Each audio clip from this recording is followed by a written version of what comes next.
Éminence, Excellence, Monsieur le ministre, chères autorités politico-administratives, chers prêtres, chers religieux et religieuses, chers jeunes, frères et sœurs dans le Seigneur. En ce 18e dimanche ordinaire, c'est dans l'allégresse que nous célébrons cette Eucharistie solennelle, ici à Kibéo, marquant la clôture de la 20e Assemblée plénière du Symposium des conférences épiscopales d'Afrique et de Madagascar, CHEAM. Cette assemblée tenue à Kigali, la capitale du Rwanda.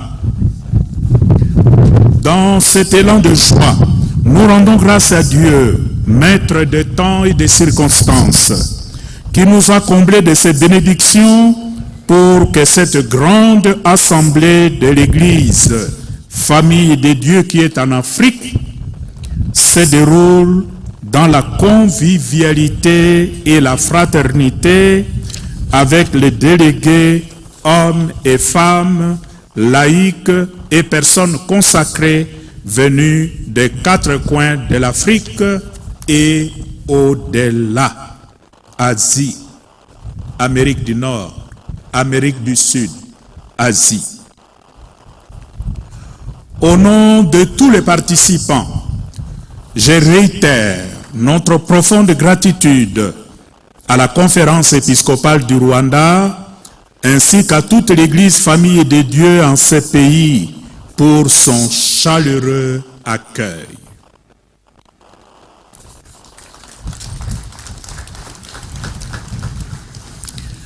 De façon particulière, j'exprime à nouveau la reconnaissance, la gratitude du CHEAM envers le président de la République du Rwanda, son Excellence M.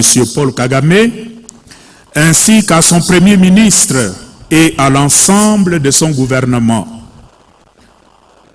Nos remerciements s'adressent aussi à tous les services et à toutes les personnes impliquées dans l'excellente organisation de cette plénière et dans la brillante réussite de ce grand rendez-vous ecclésial.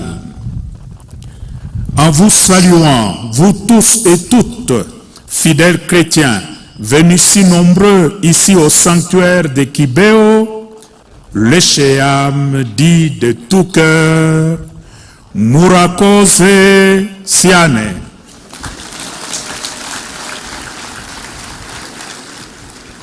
Merci de tout cœur.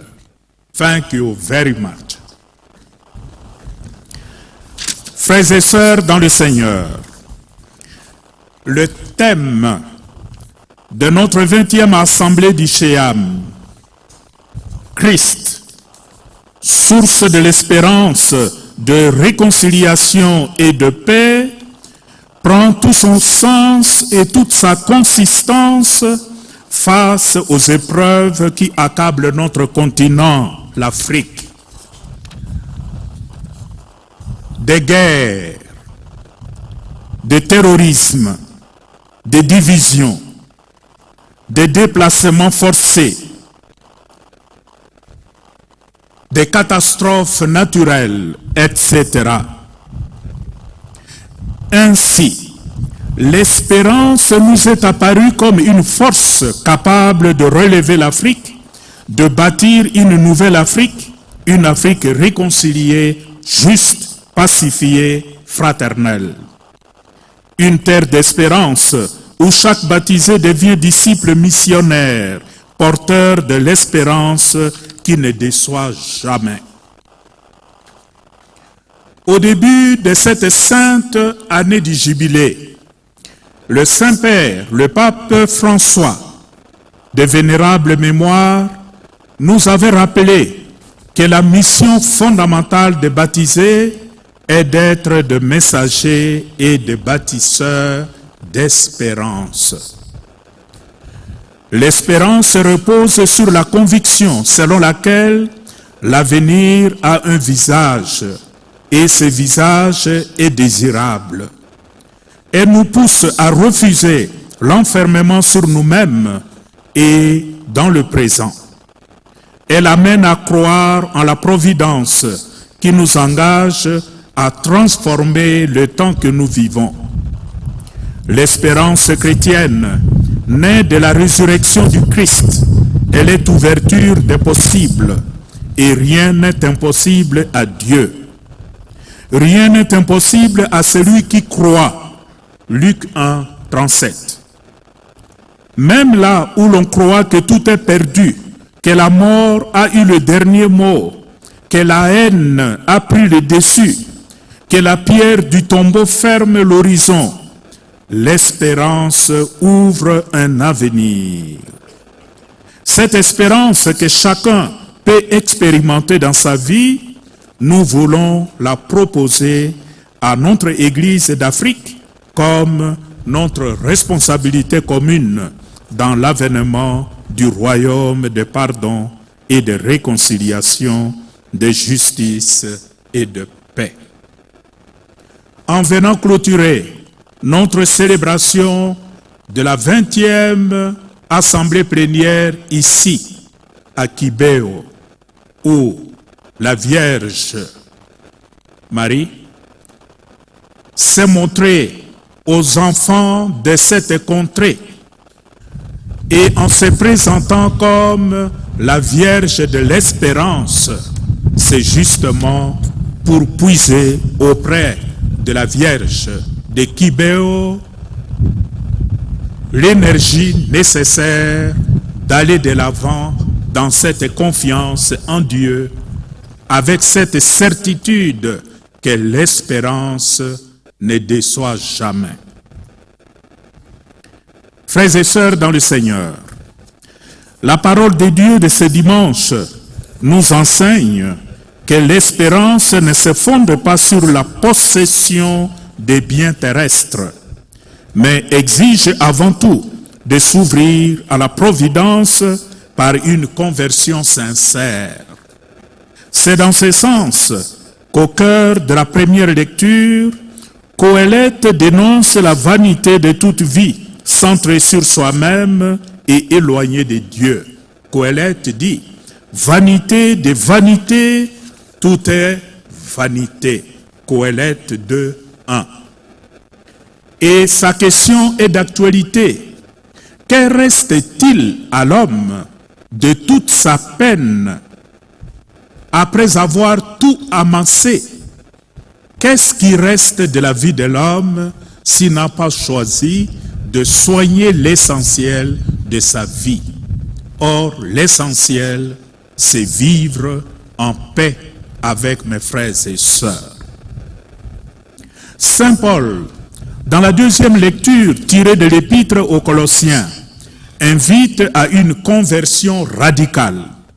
Saint Paul dit, recherchez les réalités d'en haut, Colossiens 3, 1. C'est-à-dire, renoncer au vieil homme avec son égoïsme et ses convoitises pour devenir des êtres nouveaux. Ainsi, mes frères et sœurs, il n'aura pas d'avenir dans notre continent africain sans des Africains, Africaines nouveaux, nouvelles, c'est-à-dire transformés, renouvelés de l'intérieur. Sans discipline missionnaire ayant revêtu vraiment le Christ, l'une des expressions visibles de cette conversion au niveau communautaire est la synodalité, le marcher ensemble, le vivre ensemble harmonieux, en allant dans la même direction, en regardant dans la même direction.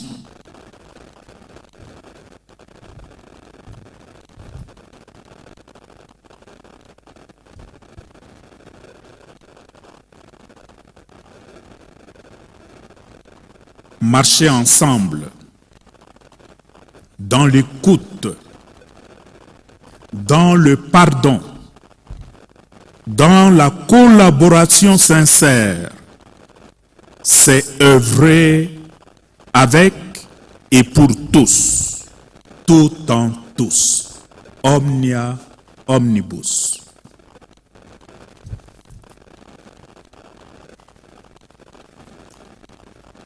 Ainsi, l'évangile d'aujourd'hui nous présente la Vierge Marie comme le modèle à imiter. La Vierge Marie, la reine de Kibéo, comme le modèle pour notre vie. Et ce modèle comporte deux volets. D'abord, l'humilité de Marie, que nous avons entendue dans le chant de Magnificat. Le Seigneur fit pour moi des merveilles. Moi, l'humble servante. Moi, qui ne suis rien devant Dieu, mais le Seigneur qui me connaît, lui m'a fait confiance. Et cette confiance que le Seigneur me fait, il le fait aussi à mes frères et sœurs. Et étant donné que le Seigneur nous fait confiance, nous sommes appelés à marcher ensemble, comme des frères, comme des sœurs, d'un même Père.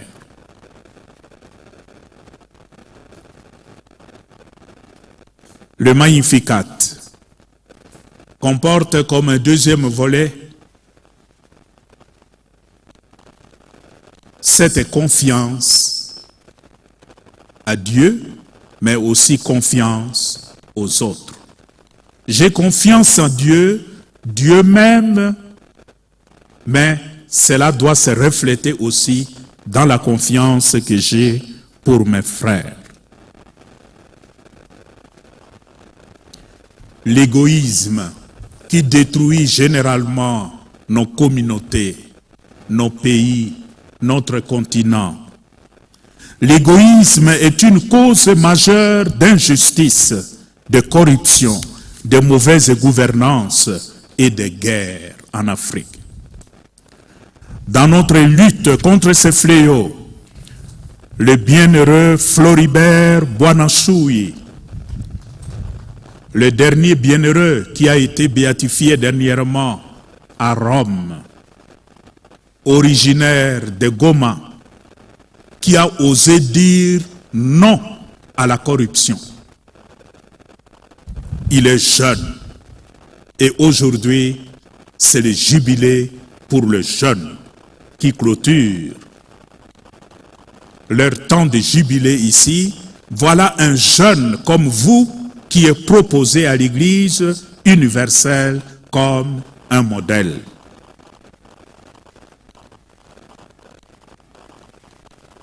Ces jeunes fonctionnaires de l'Office congolais de contrôle, né à Goma en RD Congo, nous le savons, a été assassiné en 2007 pour avoir refusé de se faire corrompre et de laisser entrer des marchandises avariées dans son pays. Son témoignage montre clairement que croire au Christ en tant qu'il est source d'espérance, de réconciliation et de paix en Afrique, c'est renoncer à cet égoïsme et au vieil homme. C'est œuvrer la main dans la main à l'édification d'une Afrique transfigurée en royaume d'amour et de justice, de paix et de fraternité. Cette mission incombe à chaque baptisé dans la diversité des charismes et de ministères qui enrichissent l'Église. Le jour de son élection, le pape Léon XIV s'était adressé à toute l'Église en ces termes: sans crainte, unis main dans la main avec Dieu et entre nous, allons de l'avant. Nous sommes disciples du Christ. Le Christ nous précède. Le monde a besoin de sa lumière.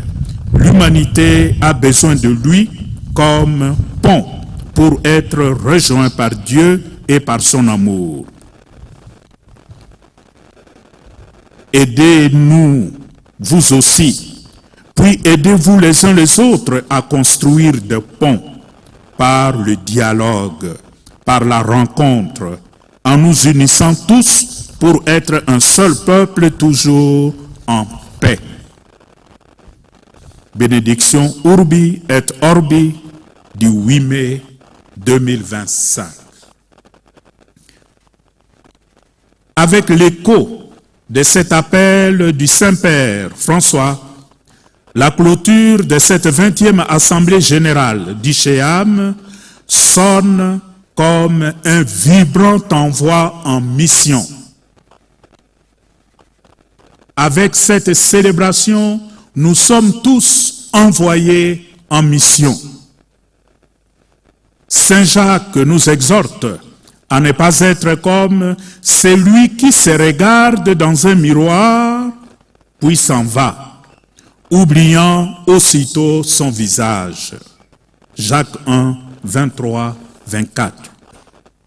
En effet, au cours de cette assemblée, l'Église et famille de Dieu qui est en Afrique et dans ces îles s'est observée, s'est remise en question, s'est projetée dans l'avenir et a discerné les chantiers de son espérance.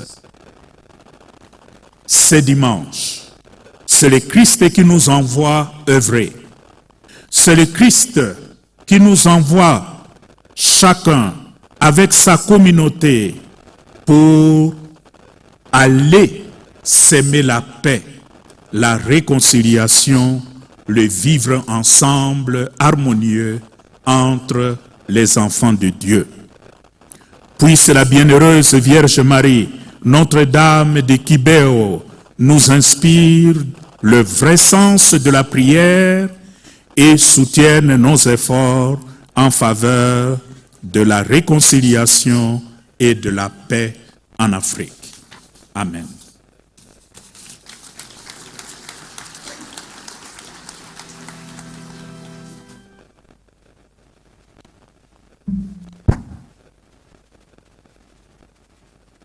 Je n'ai